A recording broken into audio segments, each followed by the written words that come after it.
Con nosotros el doctor Yacu Pérez, ex candidato a la presidencia de la República, que está con nosotros y dividimos pantalla inmediatamente para comenzar a conversar. Doctor Pérez, ¿cómo está? ¿Me escucha?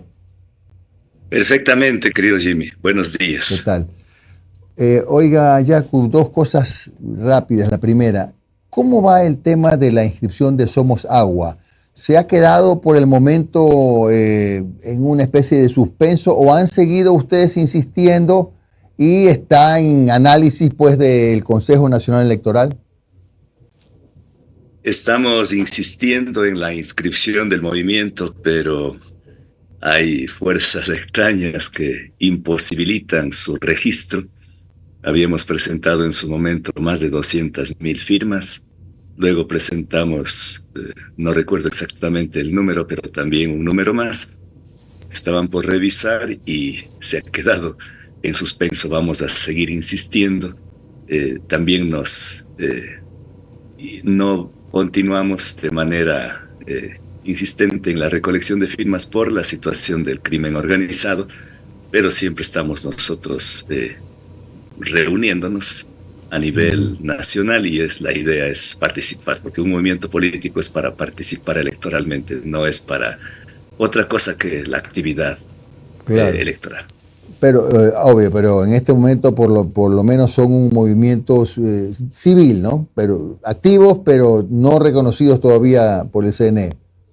Así es, efectivamente, el reconocimiento jurídico, el nacimiento de la personalidad jurídica no existe. Hemos insistido y vamos a seguir insistiendo. Bien. Doctor, antes de llegar al tema central, digamos, que es la acción de inconstitucionalidad al manual de consulta previa, quiero hacer un pequeño paréntesis porque ayer o anteayer en una entrevista que dio Leonidas Issa al colega Orlando Pérez decía que hubo un acuerdo en la penúltima elección donde usted era candidato a presidente de la República y supuestamente Jaime Vargas iba a encabezar la lista de asambleístas nacionales y que ese acuerdo se rompió a última hora y probablemente por eso la CONAIE hoy no está en el poder con usted de presidente. ¿Efectivamente pasó? Sí hubo una posibilidad, no tanto un acuerdo mismo, hubo una propuesta de la CONAIE que sea Jaime Vargas quien presida la Ujú. lista de asambleístas nacionales. Así fue. Y yo no me opuse, por el contrario, dije que la idea es articular, unirnos. Sin embargo, cuando esto se puso en conocimiento de el comité ejecutivo de Pachacuti y los que estaban ya de precandidatos, en este caso Salvador Quispe, quien lideró al final, no hubo los votos suficientes para reconsiderar esa propuesta. Y como no hubo esa posibilidad y como ya estuvo pasado por las primarias, entonces fue difícil. De mi parte yo me comprometí porque eso fue una, un diálogo, una conversación, una propuesta que hizo el propio presidente de entonces, Jaime Vargas, presidir la lista de asambleístas. Y así yo me comprometí a llevar al seno del comité ejecutivo. Incluso fue una reunión conjunta que tuvimos Jaime Vargas, Salvador Quispe, en ese tiempo Marlon Santi al frente de Pachacuti, Cecilia Velázquez, las compañeras, todos. Duró como 2 horas, 3 horas quizás. Lastimosamente no hubo consenso y se quedó con la lista anterior, pero sí hubo esa Ya, posibilidad y yo llevé al... claro. Yacu, para las próximas elecciones, Yacu Pérez está pensando en la opción de alguna suerte de frente para la presidencia de la República o quizá ha sido tentado o invitado a participar para encabezar una lista nacional a la Asamblea.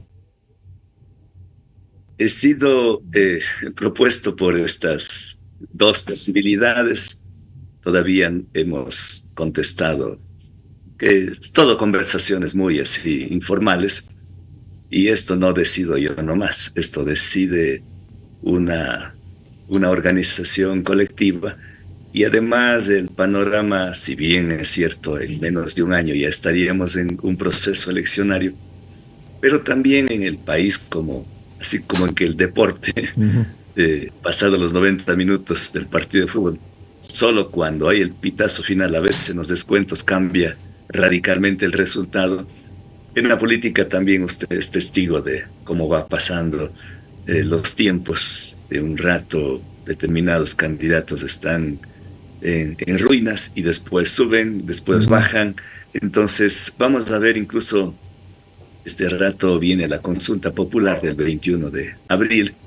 Entiendo que después del 21 de abril el panorama se esclarecerá, porque este rato, según el presidente Noboa, él es ya el reelecto, como dice que tiene el 80% de apoyo, y para que otros candidatos, aunque yo creo que eso va a cambiar ostensiblemente. Entonces va a haber tiempo para poder conversar, y de mi parte no tengo obsesión en ser candidato, de no ser, desde cualquier espacio puede hacer. Ahora estoy dedicado a mi comunidad, dedicado a la cátedra, a las conferencias en algunas universidades por Zoom, pero ya me toca viajar el próximo mes a algunas universidades, a 2 universidades en Norteamérica, terminando mi último libro. Ojalá podamos conversar cuando ya se publique, dedicado al ejercicio profesional. Estamos defendiendo a los criminalizados por la protesta social en la provincia de Bolívar. La semana pasada hubo 3 días de audiencia penal. Esperemos, y lo lamentable es que quien criminaliza a los defensores del agua es el Estado y las empresas mineras, las multinacionales, a humildes agricultores, campesinos e indígenas. Estamos en eso. Mañana tenemos una audiencia penal a un sacerdote de la parroquia Victoria del Portete en Azuay, otro criminalizado. Incluso a mí se me ha criminalizado la semana pasada junto al presidente del GAT parroquial, y la situación está volviéndose bastante conflictiva por la presencia del presidente Noboa el 4 de marzo del 2024, cuando fue a ofrecer a las multinacionales en Toronto, Canadá, en la Feria Mundial de Minería, a subastar los territorios. Cuando dice que va a abrir el catastro minero, significa que va a subastar los territorios donde hay recursos naturales, y eso ha encriptado, eso ha hecho que las comunidades resistan y están haciendo consulta previa, consulta ambiental en algunas partes. Y lo curioso es, el día sábado que fuimos en el marco del Día Mundial del Agua a sembrar plantitas en las fuentes de agua de Quimsacocha, encontramos haciendo la socialización ambiental a una docena de policías con una veintena de militares. ¿De qué consulta ambiental transparente, legítima, de buena fe se puede hablar cuando están haciendo con militares? Entonces esto les pongo en conocimiento, en contexto, pero decirles que estamos en esa situación de defensa frente a un Estado, a un gobierno y a unas multinacionales que quieren despojar.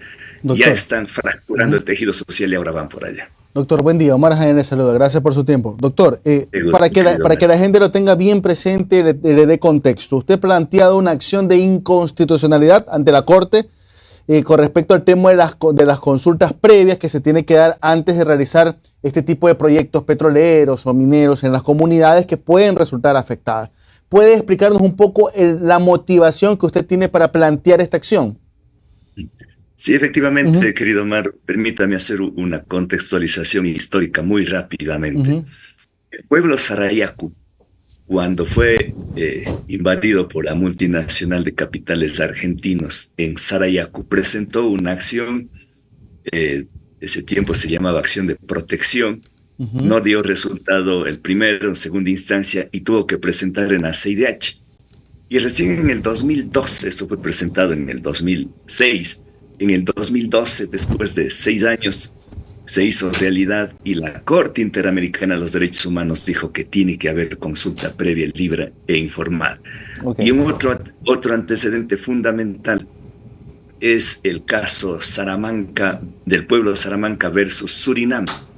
Y ahí de la misma manera dijo que este es un tema que le ruego tenerlo muy presente. La Corte, no la Comisión, la Corte Interamericana de los Derechos Humanos dijo que de aquí en adelante tiene que realizar consulta previa con la finalidad de obtener el consentimiento, no una consulta por consultar, con la finalidad de obtener el consentimiento. O sea, tiene que ser vinculante. Correcto, ya voy entendiendo que usted vamos allá, pero antes, entonces, con estos antecedentes, en el 2008, los constituyentes aprueban la carta política en el que el artículo 57, numeral 7, dice que tiene que haber consulta previa, y el artículo 57, numeral 17, habla que para expedirse una ley, tiene que hacerse consulta prelegislativa. Nosotros con estos criterios, cuando van a aprobar la ley de minería, presentamos una demanda de inconstitucionalidad porque no se hizo consulta prelegislativa, y la Corte Constitucional dice, por esta última vez, acéptese la constitucionalidad de la ley de minería, pero de aquí en adelante tiene que haber consulta prelegislativa. Luego vienen una serie de demandas de inconstitucionalidad de la ley de aguas, del reglamento, del instructivo, y todas se caen por falta de consulta prelegislativa. Y ahí es donde la Corte sienta precedentes y dice que de aquí en adelante tiene que haber consulta prelegislativa y consulta previa. Y cuando hay una reforma del expresidente Lasso al reglamento del Código Orgánico Ambiental, piden que un decreto mediante el cual expedía para hacer consulta previa sea declarado inconstitucional. Pide la CONAI, pedimos nosotros, piden muchas personas, muchos colectivos, y van por la misma línea. Entonces quedaba en suspenso. Resulta que ahora el presidente Noboa viaja a Toronto. Pero la Corte sí le dio de baja a ese, doctor, la Corte sí le dio de baja a ese documento de Lasso, ¿no? Efectivamente, le dio de baja y queda ahí sin poder realizar consulta previa y consulta ambiental, que son dos consultas distintas. Entonces, ahora el gobierno de Noboa se compromete con las multinacionales y ordena desde Toronto ni siquiera al ministro del Ambiente, porque ella está allá en Toronto, sino el viceministro expide un manual de consulta previa y de consulta ambiental. Y en cambio, en el Ministerio de Minas aprueban este acuerdo ministerial para la consulta previa en materia de minería. Frente a eso, nosotros presentamos una demanda de inconstitucional. ¿Por qué razón? Por dos razones fundamentales, por la forma y por el fondo. En la forma, no puede un Ministerio del Ambiente, ni siquiera el presidente de la República, expedir la reglamentación de la consulta previa. Ahí hay un principio de reserva de ley. A los únicos que les corresponde dictar una ley es a la Asamblea Nacional, y tiene que ser una ley orgánica, ni siquiera una ley ordinaria. Ese es en el tema de la forma. Y en el fondo, lo que usted manifestaba, dice que la consulta previa y la consulta ambiental no tiene el carácter vinculante.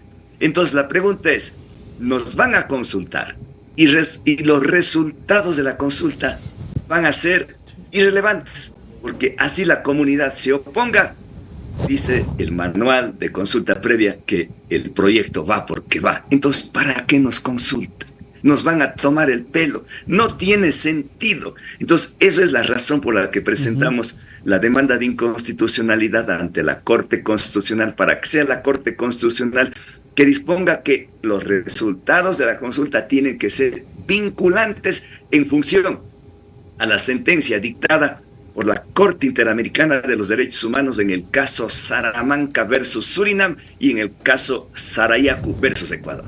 Doctor, y finalmente, supongo que usted está al tanto, no sé si ha visitado la zona de Palo Quemado, allá por Sicchos, que justamente la semana anterior hubo inconvenientes con el tema minero, en donde, se acusan mutuamente, ¿no? Unos dicen que estás intentando boicotear lo que es la consulta previa que se busca hacer en la comunidad. Otros indican que es la minera que está infiltrando gente para que en las consultas previas digan sí a todo. ¿Usted qué ha podido conocer con respecto a la situación allá en Palo Quemado? Bueno, yo en realidad no he asistido a Palo Quemado en Cotopaxi, Sicchos, pero tengo alguna información. Y además, las empresas mineras siempre junto al Estado en esa relación incestuosa se unen para imponer. Lo que quiere el Estado y las empresas mineras es cumplir con la consulta previa, pero desde un punto de vista formal, procedimental. Decir, ya consulté, cumplí lo que me exige la Constitución, lo que me exige la Corte Constitucional, ahora sí ya hago el proyecto minero. Pero no se dan cuenta que yo mismo he patrocinado el caso Imsacocha que ganamos, el caso Río Blanco que ganamos, el caso Sinangoe Cofanes que ganamos, el caso Cedros donde yo no participé pero también se ganó. Y esos casos dicen que tiene que haber consulta previa, consulta ambiental, que tienen que demostrar científicamente que no se va a producir un daño ambiental bajo los principios precautelatorios en materia ambiental, en materia de derechos del agua, en materia de los derechos de la naturaleza. Y eso tiene que cumplir. Mientras eso no se cumple, mal puede el Estado y las empresas mineras entrar en los territorios, poner paramilitares, poner ejército, poner policía. El rato que se pone eso es una provocación. Y eso es lo que reacciona a las comunidades. Las comunidades no están armadas, pero reacciona colectivamente para decir, hagan bien las cosas, hagan de buena fe, hagan con transparencia, hagan con legitimidad, busquen el consentimiento, no solamente hacer la consulta por hacer. Claro, gracias al doctor Yacu Pérez, ex candidato presidencial, que nos ha dado unos minutos de su tiempo. Yacu, un buen día, un abrazo. Un honor dialogar con ustedes, un lindo día.